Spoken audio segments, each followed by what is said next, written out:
Today I'm going to be talking about the United States crime problem is a result of our failure to get tough on crime. What does getting tough on crime mean? Getting tough on crime should not be limited to criminally imposed sanctions, but we also need to offer programs to rehabilitate and deter existing or the would-be offender. It's important to also realize that our knowledge as criminal justice majors is different from the knowledge of the general public. The general public is much more punitive in nature, and their idea of treating crime and preventing crime is to lock people up and throw away the key. As criminal justice students, we realize that this is not the way to go. Any sanctions that we impose rely on human behavior. As criminal justice students, we realize that human behavior is not always rational and at times is completely unstable and irrational. Any sanctions that we impose is relying on the fact that the individual is able to weigh the pros and cons of the situation. Given that idea, the more that they have to lose, the less likely they are to commit crime. Think about yourself and those around you. Do you have a moral obligation to society to not commit crime? Or do you have an economic reason why you have not committed a crime? Or the legal aspect and the thought of jail makes you so uncomfortable that you realize that you just don't want to commit a crime and you do not want to end up in prison? What makes crime so irresistible to others, but so irresistible to some and an aberrance to others? We will review those questions and explain why the criminal justice system has failed on this aspect.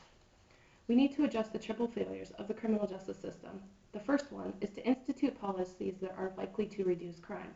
This is where deterrence comes in. We'll discuss that later. We need to treat crime as a dangerous act by the well-off.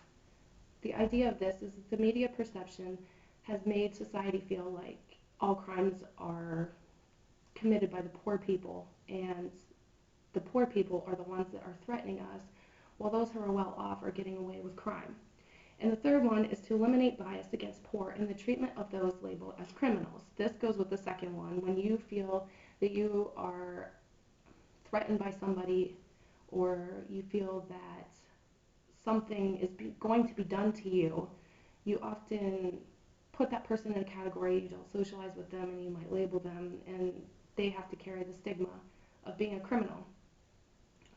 Our failure to get tough on crime is based on these three positions and will address concerns likely voiced by the opposing side of this argument. Negligence in addressing these issues has an impact of crime overall. The moral stance.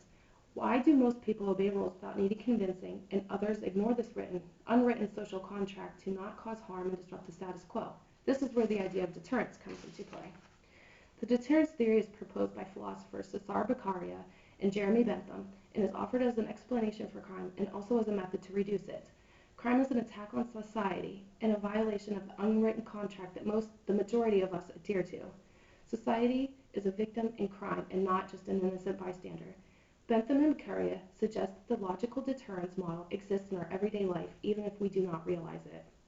The National Research Council has created a panel on research and deterrence and concluded that deterrence alone is not an effective method to reduce crime, but it should not be discounted, and to disregard deterrence as a method to reduce crime would be premature.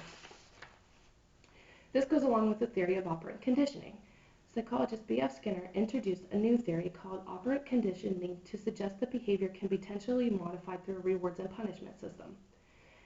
These are done through reinforcers, which become a reward for the desired behavior or the good behavior. And punishment is to weaken the bad behavior or the undesirable behavior. Punishment affects us as a society. If you think of a group of individuals and they're all doing something illegal and one of them gets caught, the rest of them might be relieved that they didn't get caught, which might help prevent them from doing that act again. But there's also weaknesses to this argument that might be addressed by the opposing side. Criminals may take on the idea that instead of not committing the crime at all, they just have to get better at not getting caught. This is where deterrence is ineffective and moral obligations are absent. This is where the idea of criminally imposed sanctions and the idea of getting tough comes into play. If this way of thinking is adopted, the would-be offender would not be deterred. They must increase proposed sanctions in an effort to make the crime less desirable. If you consider somebody who is convicted of embezzling millions of dollars, and the sanction for that crime is a few years of probation and a few $1,000s, the millions of dollars that they already embezzled are obviously way more worth it than thousands of dollars in fines that they'll have to pay. Shouldn't they have to pay those millions of dollars back on top of fines and maybe a harsher sentence? That is where the gain versus cost. And the rational individual will weigh the pros and cons of committing a crime prior to committing the crime. So this would appeal to the deterrent side. Kenneth Wolpen did a study in England from 1894 to 1967. He wrote about increasing the chance of punishment. You can change the crime rate. If you increase the likelihood of being caught, convicted, and prosecuted, you can change the crime rate. Another economist, Isaac Erlach, analyzed crime from 1940, 1950, and 1960, and he concluded that changes in probability of being punished do change the rates of crime. The next stance on how we fail to reduce crime. This is the economic stance. In addition to increased sanctions, we need to increase penalties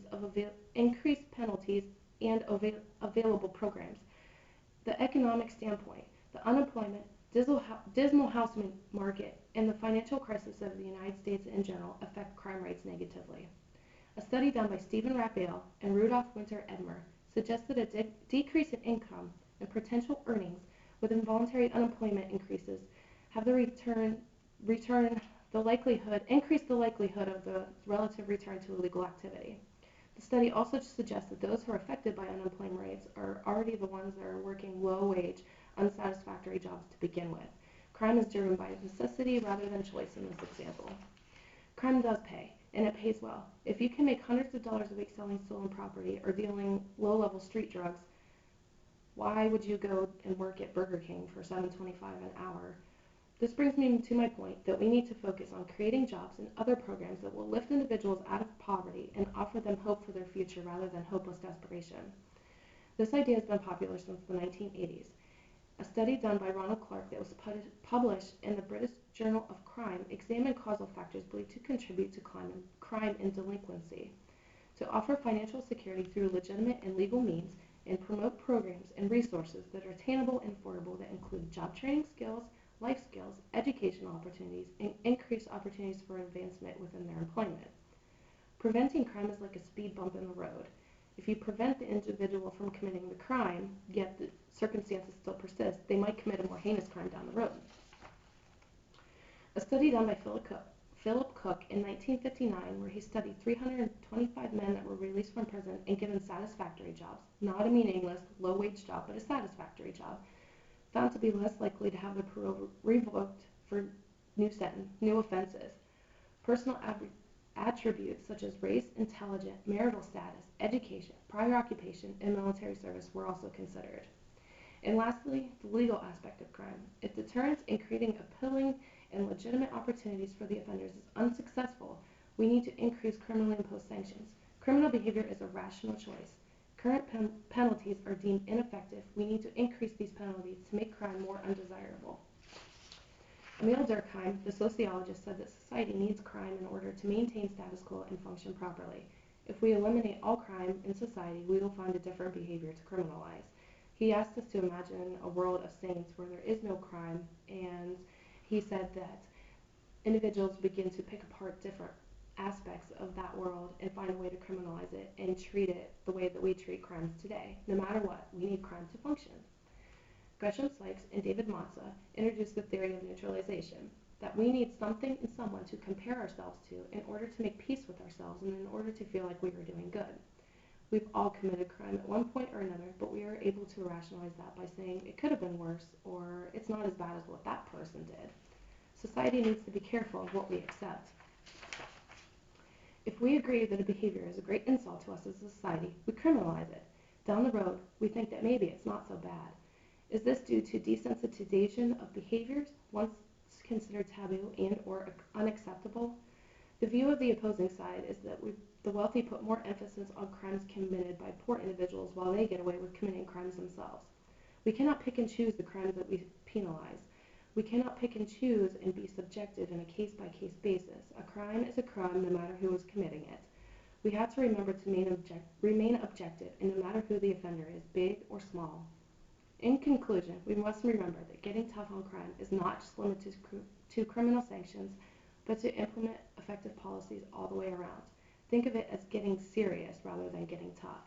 It's also important to include the American people, whether they're haves, have-nots, have-plenties, or have-littles. inciting policies. If we focused more on these ideas, then we might be able to decrease the rate of crime, and though it may take time, but even a marginal decrease should be considered a success.